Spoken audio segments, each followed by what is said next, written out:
அனைவருக்குமே வணக்கம். சற்று முன் கிடைத்திருக்கக்கூடிய ஒரு மிக மிக முக்கியமான செய்தி ஒன்று வெளியாகியுள்ளது.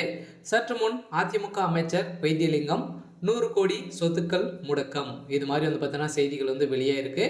ஸோ ஏற்கனவே திமுக சேர்ந்த அமைச்சர்கள் தான் பார்த்தீங்கன்னா நிறைய ஊழல்கள் செஞ்சுட்டு வந்திருந்த நிலையில் பார்த்தீங்கன்னா மக்களுக்கிடையே அனைவருமே ஒரு பார்க்கப்பட்ட பொருளாய் திமுக அமைச்சர்கள் தெரிந்திருந்தாங்க.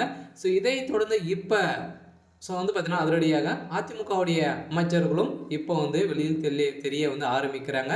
ஸோ அதனால் பார்த்தீங்கன்னா இப்போ திமுக சேர்ந்த ஒரு முக்கிய அமைச்சராக இருக்கக்கூடியவர் தான் அமைச்சர் முன்னாள் அமைச்சர் வைத்தியலிங்கம். இவருடைய சொத்து மதிப்பு இது வரைக்குமே பார்த்தீங்கன்னா 100 கோடிக்கு சொத்துக்களை பார்த்தீங்கன்னா இப்போ நீதிமன்றம் அதிரடியாக முடுக்க இருக்கக்கூடிய நிலையில் தான் பார்த்தீங்கன்னா இப்போ அதிமுகவுடைய பெரும் முக்கிய புள்ளிகளுக்கிடையே அனைவருக்குமே பெரும் அதிர்ச்சியை ஏற்படுத்தியிருக்கு.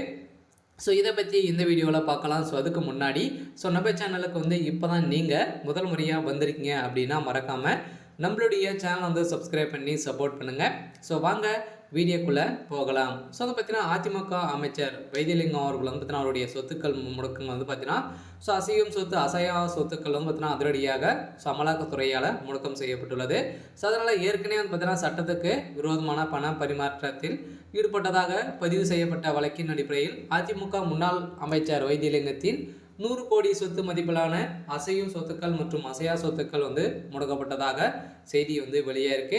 இதனால் அதிமுக அமைச்சராக இருப்பவர் வைத்தியலிங்கம். இவர் முன்னாள் முதல்வர் ஜெயலலிதா அமைச்சரவையில் வீட்டு வசதித்துறை அமைச்சராக இருந்தார் இல்லையா. ஸோ 2011 முதல் 2011 ஆண்டு காலத்தில் பார்த்தீங்கன்னா அவர் அமைச்சராக இருந்திருந்தார். இதைத் தொடர்ந்து அப்போ வீட்டு வசதி துறை அமைச்சராக இருந்தபோது குடியிருப்புகள் கட்ட தனியார் நிறுவனங்களுக்கு அனுமதி வழங்க ரூபாய் 27 கோடி ரூபாய் லஞ்சம் பெற்றதாக இவர் மீது வழக்கு பதிவு செஞ்சிருந்தாங்க.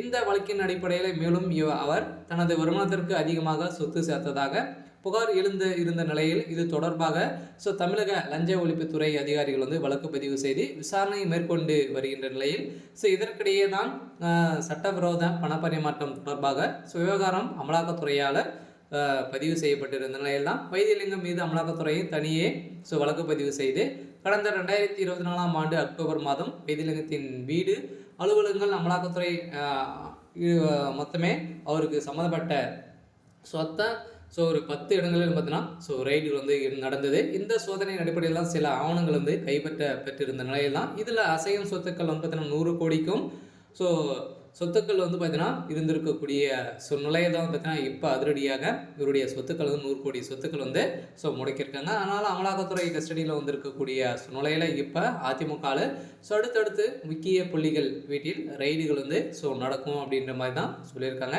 சரி, ஓகே. இன்னைக்கான அப்டேட் பார்த்தீங்கன்னா இதுதான். மறக்காமல் நம்மளுடைய சேனலை சப்ஸ்கிரைப் பண்ணி சப்போர்ட் பண்ணுங்கள். தேங்க்யூ.